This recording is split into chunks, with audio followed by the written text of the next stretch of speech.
welcome back to the quarterback's room. It's been a little bit since we've had our last conversation. Life kind of happens sometimes, and we've decided to do a grand relaunch of the quarterback's room.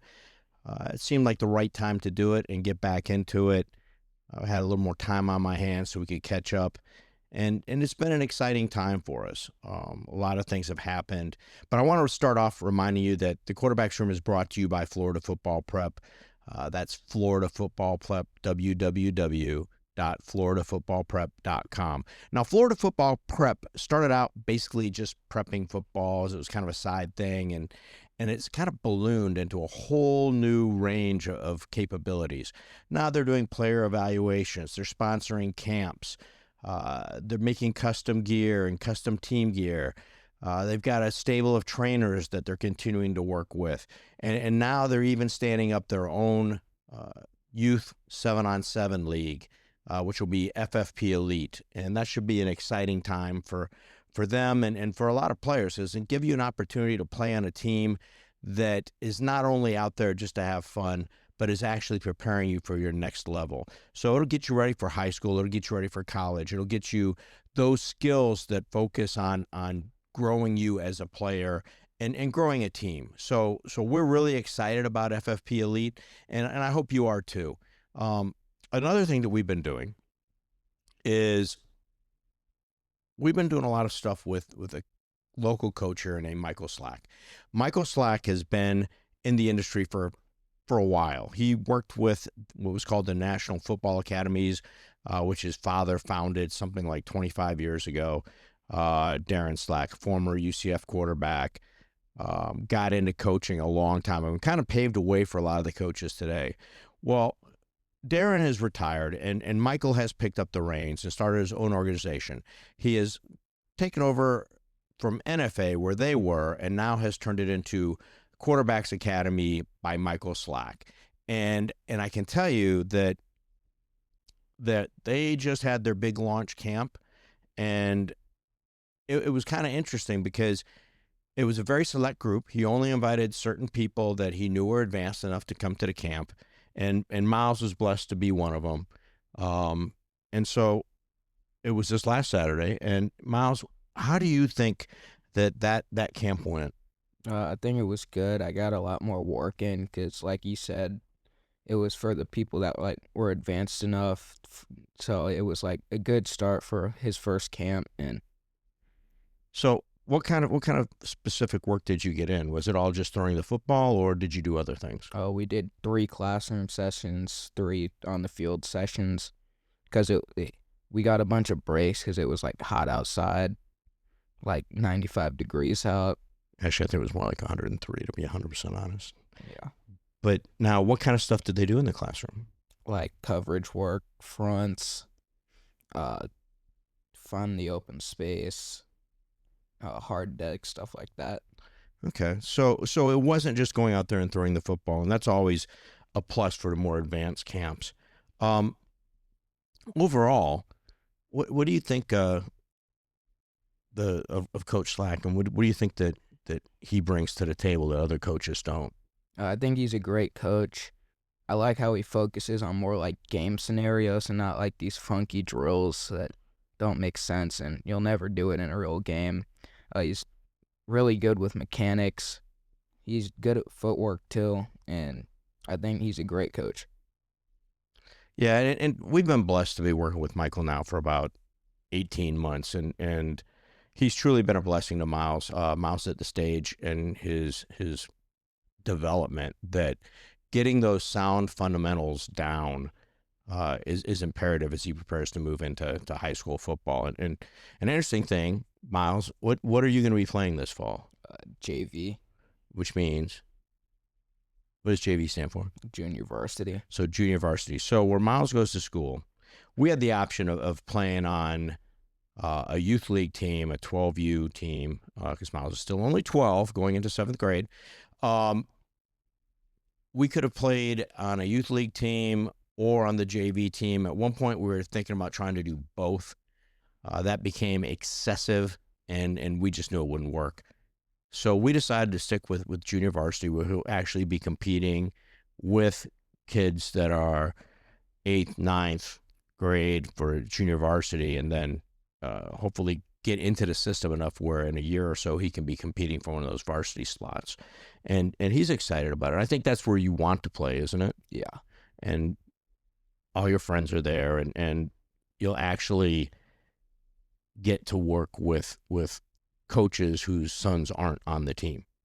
Is that a pretty accurate statement? Yeah. Do any of the coaches have sons on the team? No. They're all professional coaching staff. So one of the issues we've had over the last couple of years, and I've mentioned this before, is what we call daddy ball, and that is a big issue in youth football. If you go to a team where the father is the coach of a skill position that your son is playing, then I'm just going to tell you, do not go to that team, because your son will not get the starting spot, and it just won't happen, no matter how good he is, because no father is probably going to start another kid over their own son. It just kind of is the way it is. We've dealt with that a few times. We dealt with that earlier this year where we were misled about who is going to be the coaching staff, and then it kind of changed to one of the dads was the quarterback coach, and you know how that goes from there. It was interesting, but the main thing was, I think he always wanted to be where he is, and we are where we're supposed to be. And he's been working out with the varsity team all year, and all summer long he did spring ball there. So he's in the system. Are you truly excited about it? Yeah. I've been waiting for like since I started tackle ball. You've always wanted to play at Masters. Yeah. Okay. I do understand that. So he's excited about it. He'll be busy. Junior varsity games are on Thursdays, then he'll be expected to be at the varsity games as well. Who knows? Maybe they'll even let you dress. Who knows? But it's exciting for him. Decent coaching staff, and one of the other nice things about where he's at, it's a Christian school, so the values that they teach are values that will grow with the young men, where you're not going to get a bunch of they're not going to teach you poor behavior. It's going to be everything. God and family come first, then school, then football. And I really appreciate that philosophy. And the head coach over at Masters is, I truly believe he's a good man.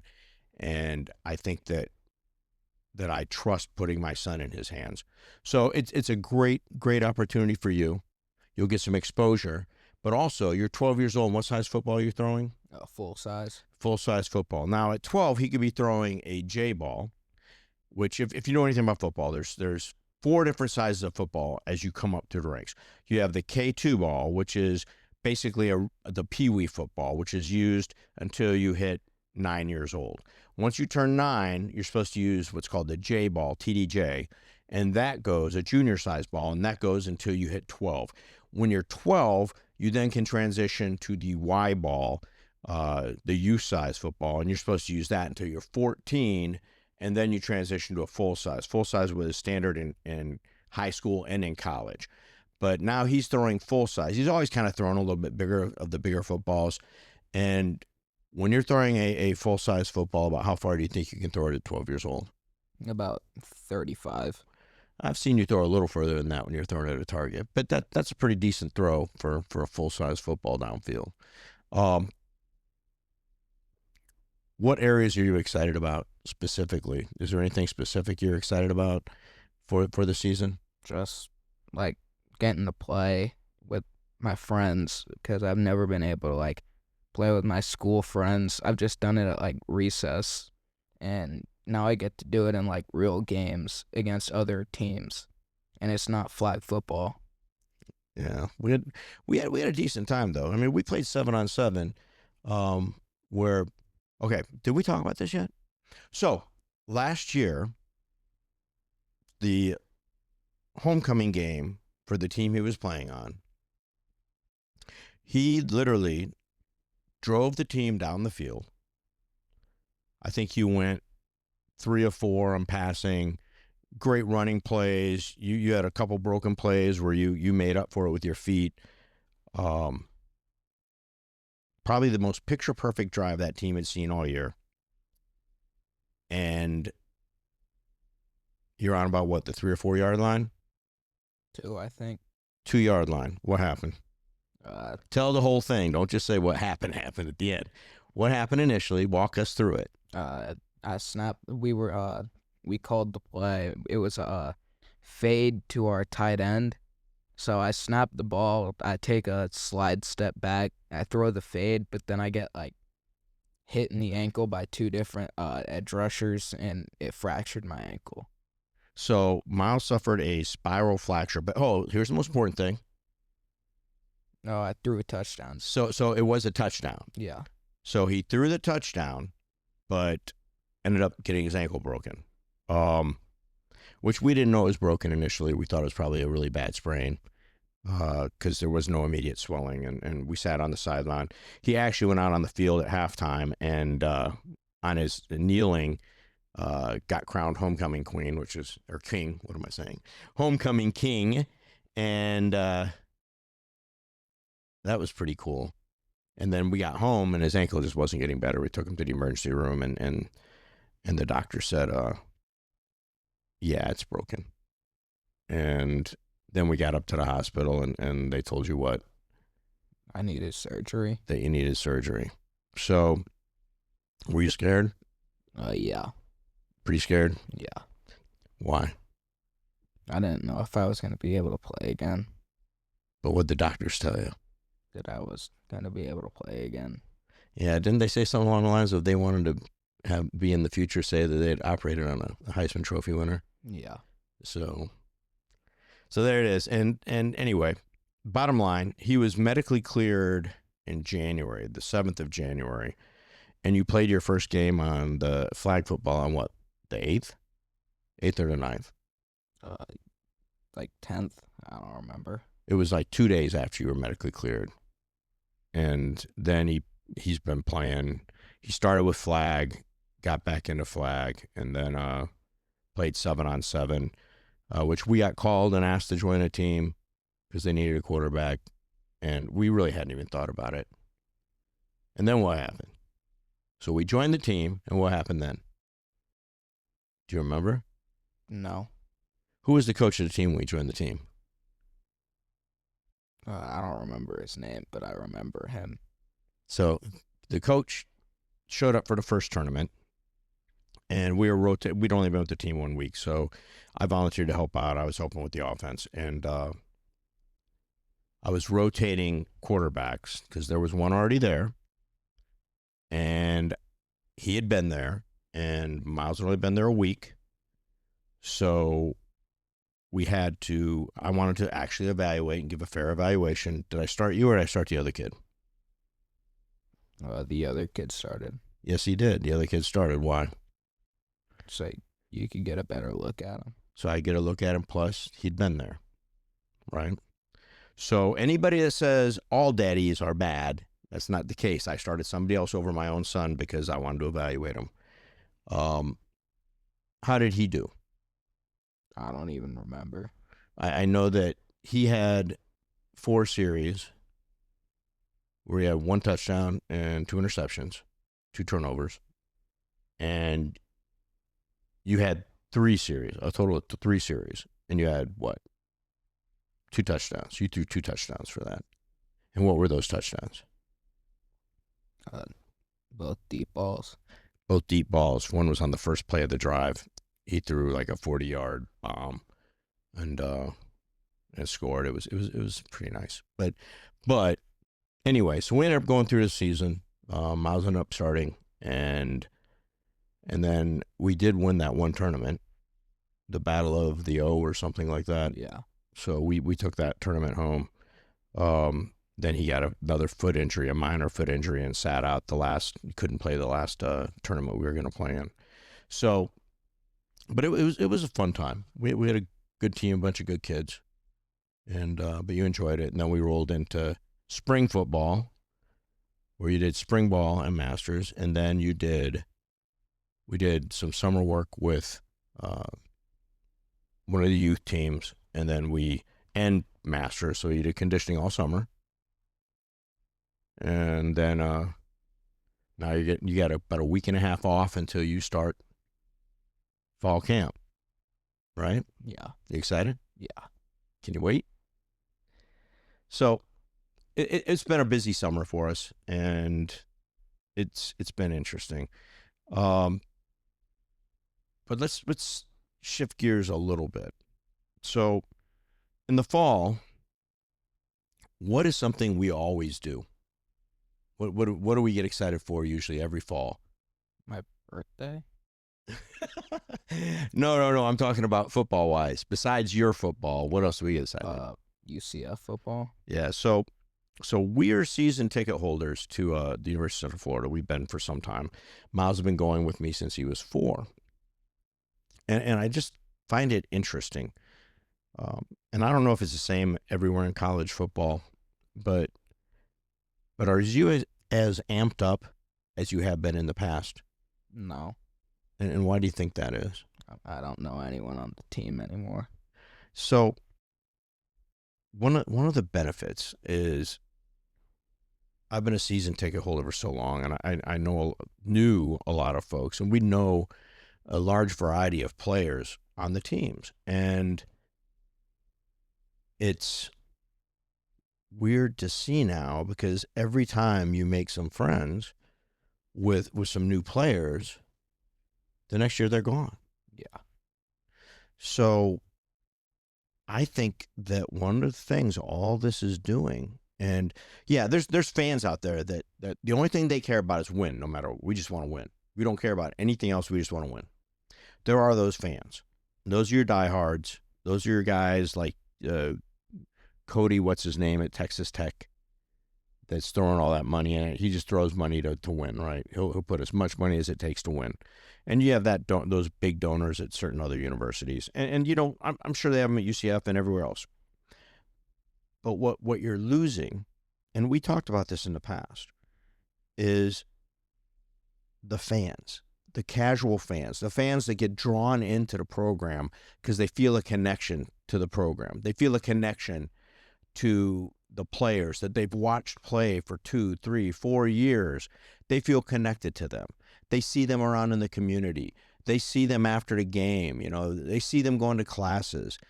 Whatever it is, they see them at the grocery store. I see football players at the grocery store all the time.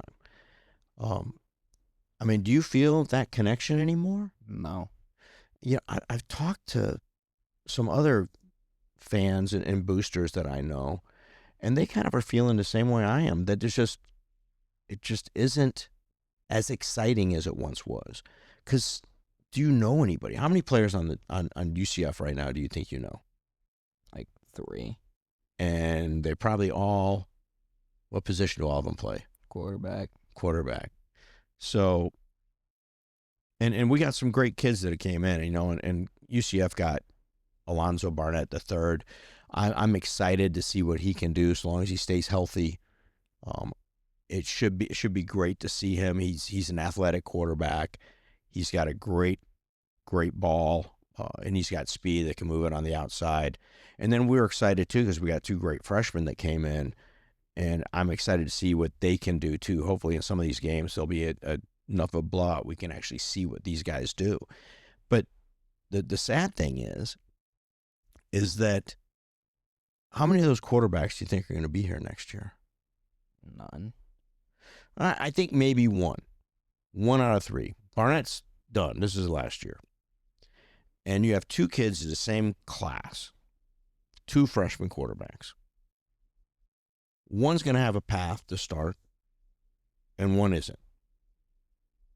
So do they actually have an open competition, or does it become a move, which is common in today's football, is where the coaches, they can't literally push you into the portal, but they can say, hey, we're going to go a different direction at quarterback, so you may want to look elsewhere.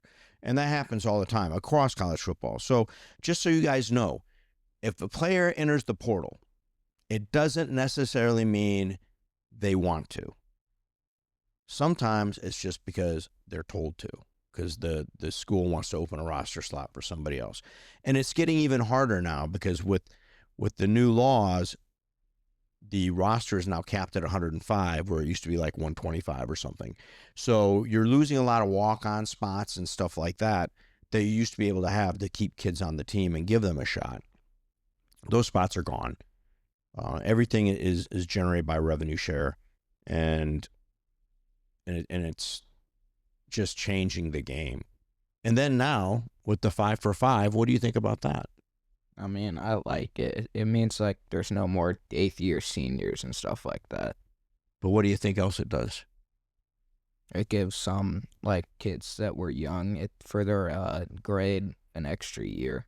Yeah, but also, does it stabilize recruiting again? Yeah. Where coaches can sit there and say, I've got players for 5 years. That's it. And so now, what is with all these extensions, all these lawsuits, and everything else, who has it hurt the most? Think about it. Who does it hurt the most?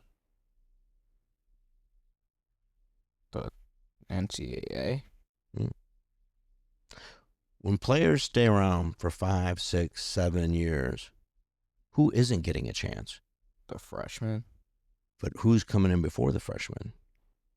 The high schoolers. High school recruiting. High school recruiting has been incredibly damaged by the long-term effects of the transfer portal and the extended period of time guys are playing in college. I think that the NCAA was right to snap the line because they did it, and people that are aging out after this year they're suing and all that, and I get it. But at the same time, coaches already have the recruiting classes built. They have these recruiting classes built around these guys being gone because they're out of eligibility. What is that? What happens to those high school recruits that were supposed to come in? Now they don't have a scholarship. They're going to be scrambling. So the NCAA, in my opinion, was right to snap the line because otherwise you're just hurting a bunch of high school kids. And I think at the end, all these kids that are suing for another year, everyone that successfully is given an extra year that some may deserve if it was a medical issue, and I get that, but a lot are just doing it for an attempt to get more NIL for one more year of college, because honestly, they'll get more money in college than they will in the NFL if they even get signed to a team. So I think it's been really, really bad for the sport in general that every time a player doesn't have a decision that he likes from the NCAA, they run to court, they find a judge in that area, right? So like Trinidad Chambliss got an Ole Miss judge who I think he had signed some memorabilia for him after the case, had a judge grant him eligibility that Hello is a hometown judge at Ole Miss. So I find that ridiculous. I think that the NCAA was right in doing this 5-for-5. I mean, I was around when they started the whole redshirt freshman thing because it used to be just 4 years, period. That was it. There was no redshirt year. All right, that happened in the 80s when they brought in the redshirt thing. I still remember that because I was just a kid, but I was watching Iowa football, and I remember guys like Chuck Long, who was a big quarterback in Iowa in the early 80s. He was one of the benefactors of that extra year. And he came back and played an extra year at Iowa because of that, and was second in Heisman voting to Bo Jackson. So probably up until a little while ago, it was the closest ballot ever in Heisman history. But it was an exciting year, and I think that what happens next is going to be interesting. A lot of these crazy fans are talking about the Big Ten. This is a topic we had a year and a half ago. The Big Ten and the SEC going to break off and form their own super league. So what I find it ridiculous because who are they going to play against? They're going to just play those little leagues. And do you think it's feasible, Miles, that a super league with the SEC and the Big Ten, and that's it, could crown their whatever the winner of their two leagues, if they have some kind of championship game, you think that they could legally or ethically claim that that's the quote unquote national champion? No. I don't think so either. And I think they become a pale version of the NFL or essentially the UFL. And we already have the UFL. What do we need another UFL team for? And yeah, there's a lot of diehard fans and stuff that just for those schools, but then those are all regional fans. And I think it would do untold damage to college football, untold damage to the Big Ten and to the SEC to try to do something like that. And I think it would really turn off the fan base, the general fan base, not your diehards. They don't care. If you listen to Twitter, all these the SEC guys especially are the worst about saying, "Oh yeah, we're always the best." Let me ask you something, Miles. When was the last time the SEC won the national championship in college football or even made the final game? Like 4 years ago now. 3 or 4 years ago, yeah. 3 or 4 years ago. Remember Vanderbilt was complaining about not getting into the college football playoffs. Remember that? Yeah. Who'd they play in a bowl game? Iowa. And who kicked their butt? Iowa. Yep. Iowa, Big Ten, middle of the pack, Big Ten team. Kind of boat raced Vanderbilt. And you can sit there and say they don't care about bowl games. I get it. But Diego Pavia was out there playing. And they didn't really lose very many players at Vanderbilt. And Iowa didn't really lose very many players because the culture at Iowa is one where they don't lose players. It's a family culture at Iowa. And that's one of the biggest reasons Iowa's been successful so long, is not because of NIL or anything like that, but because of the culture of the program. Because I think they have the longest tenured head coach in the country right now with Kirk Ferentz. I have my issues with some of Kirk Ferentz's coaching styles. For instance, his offense is stuck in 1994. But other than that, I mean, ethically, I think he's a pretty good man. And he has always tried to grow young men and into men. And I've always respected him for that. But if I was the NCAA, I would literally, if the SEC and the Big Ten decided to try to break off, I'd be like, it's great. Go play your Olympic sports with that. Play no more March Madness for you. NCAA, any national championship you've had in the past is now voided. I would play hardball with them if they want to go down that route, because to me, the amount of damage it would do to college athletics as a whole isn't worth it. What do you think? Yeah, it's not worth it. Anything else? No, No, not so much. I haven't seen enough on it. Well, you've been focused on, at one point you were doing football. You go to conditioning at 8 o'clock in the morning till 10:30. Turn around, have a couple hours off, and then go to practice. We'd leave here at like 4:30 and go to practice, get home at like 8:30, 9 o'clock at night. And that was 5-6 days a week. And then on days you didn't have practice, you did what? Quarterback training, other quarterback stuff on the weekends if you could. Yeah. But what else have you started doing? You got back to doing you haven't done in a while?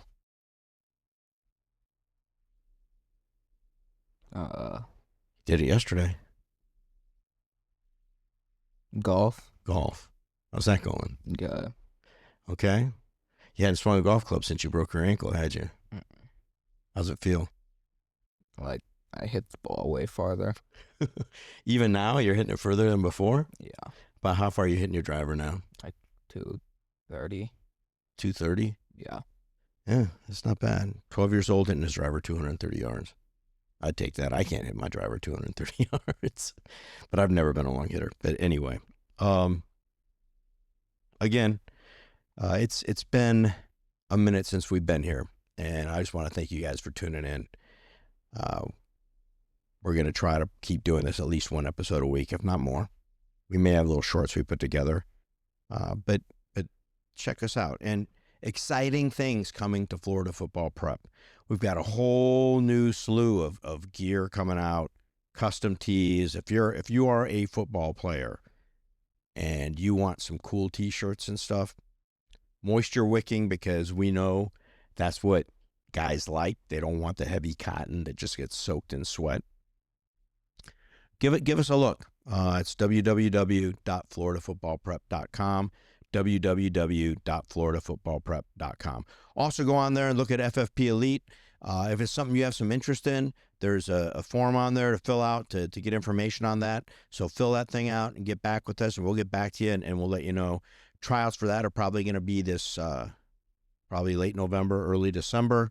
Also, Florida Football Prep is sponsoring a evaluations camp this fall, probably the end of October, early November. We're trying to lock that in. And in that camp, you're going to be able to get certified times with your 40, your shuttle. We're going to do all your measurements, your height, weight, wingspan. And then we'll have coaches there to do evaluation drills, and you can earn your stars. So we've started doing evaluations, and if you go to our site, and if you follow us on X, or if you follow us on Instagram, those ratings are starting to pop out there. And if you're interested in getting rated by Florida Football Prep and earning your stars, just give us a look. Reach out to us on Instagram or on X, and we'll check out your film, and we'll get back to you, and you'll get your rating. All right. Until then, you got any final last words? No. As usual. All right. Some things never change. Until next time, guys. Thanks for joining us here in the quarterback's room.